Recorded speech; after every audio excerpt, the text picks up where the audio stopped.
Hello friends, तो financial year 24-25 यानी कि असेसमेंट ईयर 25-26 से रिलेटेड आईटीआर फाइलिंग जो है वो स्टार्ट हो गई है। लेकिन अभी तक आपके इनकम टैक्स पोर्टल पे आईटीआर 1 और आईटीआर 4 फॉर्म ही अवेलेबल हुए हैं। तो अब काफ़ी सारे टैक्स पेयर हैं जिनकी सेम क्वेश्चन है कि मैम आईटीआर 2 और आईटीआर 3 फॉर्म जो है वो इनकम टैक्स पोर्टल पे कब अवेलेबल होंगे, कब हम हमारी आईटीआर फाइल करेंगे और हमारा रिफंड जो है वो हमारे बैंक अकाउंट में कब क्रेडिट होगा। तो अब आपके आईटीआर 2 और आईटीआर 3 फॉर्म जो है वो इनकम टैक्स डिपार्टमेंट की तरफ से कब प्रोवाइड किए जाएंगे, इसके संबंध में अभी कोई भी फिक्स डेडलाइन जो है वो इनकम टैक्स डिपार्टमेंट की तरफ से जारी नहीं की गई है। तो आज की इस वीडियो में मैं आपके साथ डिस्कस करने वाली हूँ कि यदि आप एक सैलरी एम्प्लॉयड है या फिर आपकी बिजनेस या प्रोफेशन से अगर कोई इनकम है या फिर आपके ऊपर टैक्स ऑडिट के प्रोविजन एप्लीकेबल होते हैं, तो उस केस में फाइनेंशियल ईयर 24-25 के लिए आईटीआर फाइलिंग की ड्यू डेट आपके लिए क्या रहेगी। तो वीडियो आपके लिए काफ़ी यूजफुल होने वाली है, इसलिए वीडियो को एंड तक जरूर देखें। ITR filing due date for financial year 24-25, assessment year 25-26। तो फाइनेंशियल ईयर 24-25 यानी कि असेसमेंट ईयर 25-26 की आईटीआर फाइल करते समय आपको अपनी आईटीआर ड्यू डेट से पहले फाइल करनी है,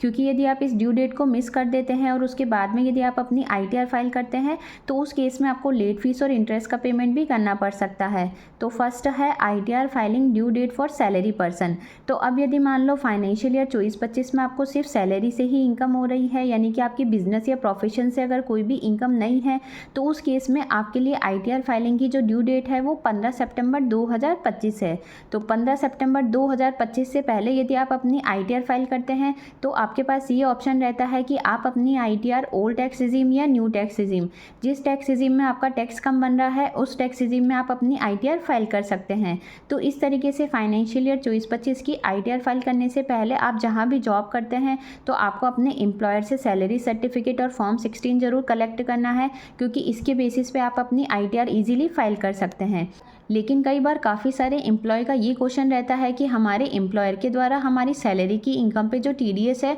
वो ओल्ड टैक्स रिजीम में डिडक्ट कर दिया गया है, लेकिन पर्टिकुलर फाइनेंशियल ईयर में हमारे द्वारा कोई भी इन्वेस्टमेंट नहीं किए गए हैं और यदि हम अपनी आईटीआर न्यू टैक्स रिजीम में फाइल करना चाहते हैं तो फाइल कर सकते हैं क्या। तो जब आपके द्वारा आईटीआर फाइल की जाती है तो उस टाइम आपको दोनों ऑप्शन प्रोवाइड किए जाते हैं। आप जिस टैक्स रिजीम में अपनी आईटीआर फाइल करना चाहते हैं वो ऑप्शन आप सेलेक्ट कर सकते हैं। तो उस केस में यदि मान लो आप न्यू टैक्स रिजीम में आईटीआर फाइल करते हैं और आपकी टैक्स लायबिलिटी कम बन रही है, तो उस केस में आपका जितना एक्स्ट्रा टीडीएस डिडक्ट किया गया है वो आपके बैंक अकाउंट में क्रेडिट हो जाएगा। नेक्स्ट है ITR filing due date for businessman and professional. तो अब यदि मान लो फाइनेंशियल ईयर 24-25 में आपकी कोई बिजनेस या प्रोफेशन से इनकम है, लेकिन यदि आपके ऊपर टैक्स ऑडिट के प्रोविज़न एप्लीकेबल नहीं होते हैं, तो उस केस में आपके लिए आईटीआर फाइलिंग की जो ड्यू डेट है वो 15 सितंबर 2025 है। यानी कि आपको अपनी फाइनेंशियल ईयर 24-25 की आईटीआर 15 सितंबर 2025 से पहले फाइल करनी है, क्योंकि यदि आप अपनी आईटीआर 15 सितंबर 2025 के बाद में फाइल करते हैं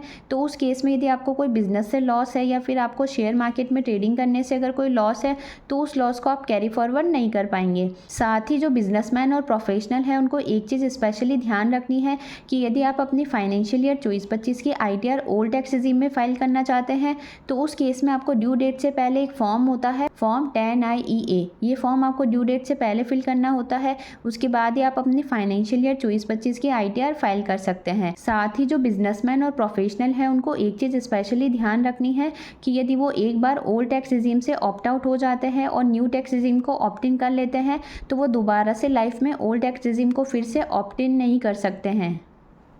ITR filing due date for businessman and professional if tax audit applicable. तो अब यदि मान लो आपको फाइनेंशियल ईयर 24-25 में बिजनेस या प्रोफेशन से अगर कोई इनकम रिसीव होती है और उस केस में यदि आप एक बिजनेसमैन हैं और यदि आपके बिजनेस की सेल्स टर्नओवर या आपकी ग्रॉस रिसिप्ट जो है वो एक फाइनेंशियल ईयर में यदि 1 करोड़ रुपये से ज़्यादा हो जाती है तो उस केस में आपके ऊपर टैक्स ऑडिट के प्रोविज़न एप्लीकेबल हो जाते हैं। लेकिन आपको जो ग्रॉस रिसिप्ट रिसीव होती है वो 95% या उससे ज़्यादा आपकी डिजिटल मोड में रिसीव होती है, तो उस केस में टैक्स ऑडिट कराने की जो 1 करोड़ की लिमिट है वो आपके लिए 10 करोड़ हो जाएगी। साथ ही यदि आप एक प्रोफेशनल हैं तो उस केस में यदि आपकी प्रोफेशनल रिसिप्ट एक फाइनेंशियल ईयर में 50 लाख रुपए से ज़्यादा हो जाती है तो उस केस में आपको टैक्स ऑडिट कराना मैंडेटरी हो जाता है। लेकिन यदि मान लो आपको जो प्रोफेशनल रिसिप्ट रिसीव होती है वो 95% या उससे ज़्यादा डिजिटल मोड में है तो उस केस में आपकी 50 लाख रुपये की जो लिमिट है वो इंक्रीज़ होकर 75 लाख रुपये हो जाएगी। तो इस तरीके से income tax audit report submit कराने की जो लास्ट डेट है वो वो 30 सितंबर 2025 है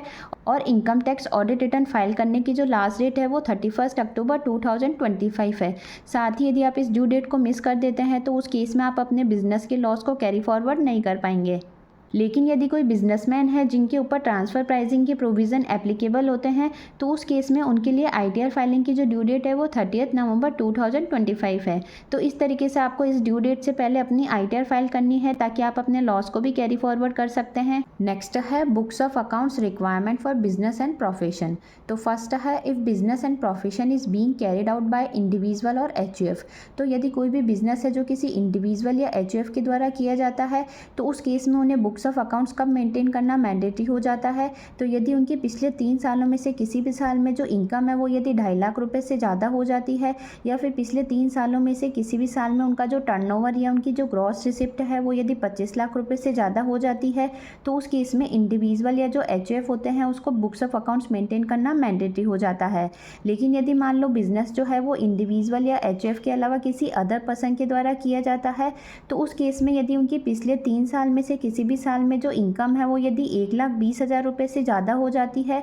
और उनका जो टर्नओवर है वो पिछले 3 सालों में से किसी भी साल में 10 लाख रुपये से ज़्यादा हो जाता है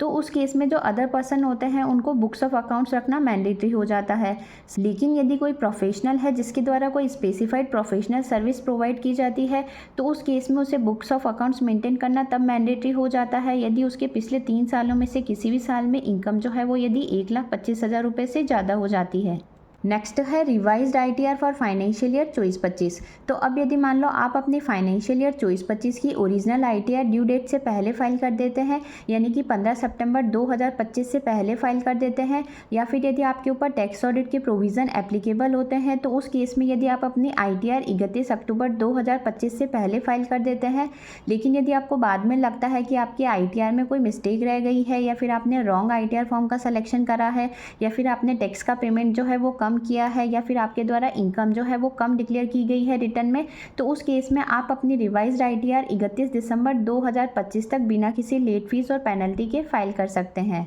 नेक्स्ट है belated ITR for financial year 24-25। तो अब यदि मान लो आप फाइनेंशियल ईयर 24-25 की जो ओरिजिनल आईटीआर फाइल करने की ड्यू डेट है 15 सितंबर 2025 उसको मिस कर देते हैं या किसी रीज़न की वजह से आप 15 सितंबर 2025 तक अपनी आईटीआर फाइल नहीं कर पाते हैं और यदि आपके ऊपर टैक्स ऑडिट के प्रोविज़न एप्लीकेबल होते हैं और उस केस में यदि आप 31 अक्टूबर 2025 तक अपनी ओरिजिनल आईटीआर फाइल नहीं कर पाते हैं तो उस केस में आपके पास ये ऑप्शन रहता है कि आप 31 दिसंबर 2025 तक बिलेटेड आईटीआर फाइल कर सकते हैं। लेकिन यदि आपके द्वारा बिलेटेड आईटीआर फाइल की जाती है तो उस केस में ये आईटीआर सिर्फ न्यू टैक्स रिजीम में ही फाइल की जाएगी यानी कि ड्यू डेट के बाद में यदि आप ओल्ड टैक्स रिजीम में आईटीआर फाइल करके अपनी आईटीआर में एग्जेम्पशन और डिडक्शन क्लेम करना चाहते हैं तो आप ओल्ड टैक्स रिजीम में अपनी आईटीआर फाइल नहीं कर सकते हैं। साथ ही आपको गवर्नमेंट को लेट फीस और इंटरेस्ट का पेमेंट भी करना पड़ेगा। नेक्स्ट है consequences of missing the ITR filing deadline. तो अब यदि मान लो आप फाइनेंशियल ईयर 24-25 के लिए आईटीआर फाइल करने की जो ड्यू डेट है 15 सितंबर 2025 उसको मिस कर देते हैं तो उस केस में कौन कौन से ऐसे कॉन्सिक्वेंसेज है जो कि आपको बियर करने पड़ेंगे। तो फर्स्ट है सेक्शन 234F में आपको लेट फीस का पेमेंट करना पड़ेगा यानी कि आपकी फाइनेंशियल ईयर 24-25 की इनकम यदि 5 लाख रुपये से कम है तो उस केस में आपको 1,000 रुपये की लेट फीस का पेमेंट करना है और यदि आपकी फाइनेंशियल ईयर 24-25 की इनकम यदि 5 लाख रुपए से ज़्यादा है तो उस केस में यदि आप ड्यू डेट के बाद में आईटीआर फाइल करते हैं तो आपको 5,000 रुपए की लेट फीस का पेमेंट करना है। नेक्स्ट है यदि मान लो आपके द्वारा फाइनेंशियल ईयर 24-25 की आईटीआर यदि ड्यू डेट के बाद में फाइल की जाती है और उस केस में यदि मान लो आपकी कोई भी टैक्स लायबिलिटी बन रही है तो उस टैक्स लायबिलिटी पे आपको 1% पर मंथ और पार्ट ऑफ मंथ के अकॉर्डिंग इंटरेस्ट का भी पेमेंट करना होगा। तो इस तरीके से आपकी इंटरेस्ट की कैलकुलेशन उस दिन से की जाएगी जिस दिन आपको एक्चुअल में आईटीआर फाइल करनी थी और जब आपके द्वारा आईटीआर फाइल की जाती है उस दिन तक का इंटरेस्ट जो है वो कैलकुलेट किया जाएगा।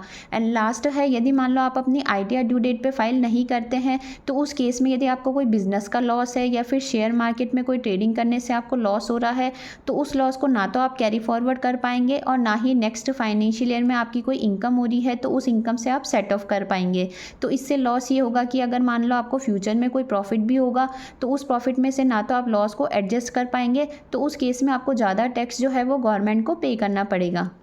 एंड लास्ट है फाइल अपडेटेड आईटीआर। तो रिसेंटली गवर्नमेंट के द्वारा जो बजट 2025 प्रेजेंट किया गया, उस बजट में आपके अपडेटेड आईटीआर फाइल करने की जो टाइम लिमिट थी उसको 24 मंथ से इंक्रीज़ करके 48 मंथ्स कर दिया गया है। तो इस तरीके से अब यदि मान लो आप किसी फाइनेंशियल ईयर की आईटीआर फाइल नहीं कर पाते हैं, तो उस केस में उस रिलीवेंट असेसमेंट ईयर के कंप्लीट होने के यदि 12 मंथ्स के अंदर आप अपनी अपडेटेड आईटीआर फाइल कर देते हैं, तो उस केस में आपकी इनकम पे जितना टैक्स बन रहा है और उस टैक्स पे आपका जितना इंटरेस्ट बन रहा है, उस पर आपको 25% से एडिशनल टैक्स का पेमेंट गवर्नमेंट को करना पड़ेगा। लेकिन यदि आप रिलीवेंट असेसमेंट ईयर कंप्लीट होने के 24 मंथ्स में अगर आईटीआर फाइल करते हैं, तो जितना टैक्स और इंटरेस्ट है उसका 50% एडिशनल टैक्स आपको गवर्नमेंट को पे करना पड़ेगा। नेक्स्ट यदि मान लो आप रिलीवेंट असेसमेंट ईयर कंप्लीट होने के 36 मंथ्स के अंदर आईटीआर फाइल कर देते हैं, तो टैक्स प्लस इंटरेस्ट अमाउंट का 60% एडिशनल टैक्स आपको पे करना है। एंड यदि आप रिलीवेंट असेसमेंट ईयर कंप्लीट होने के 48 मंथ्स में यदि आप अपनी आईटीआर फाइल करते हैं, तो उस केस में आपकी जितनी टैक्स लायबिलिटी और उस पर इंटरेस्ट बन रहा है उसका 70% एडिशनल टैक्स आपको गवर्नमेंट को पे करना है।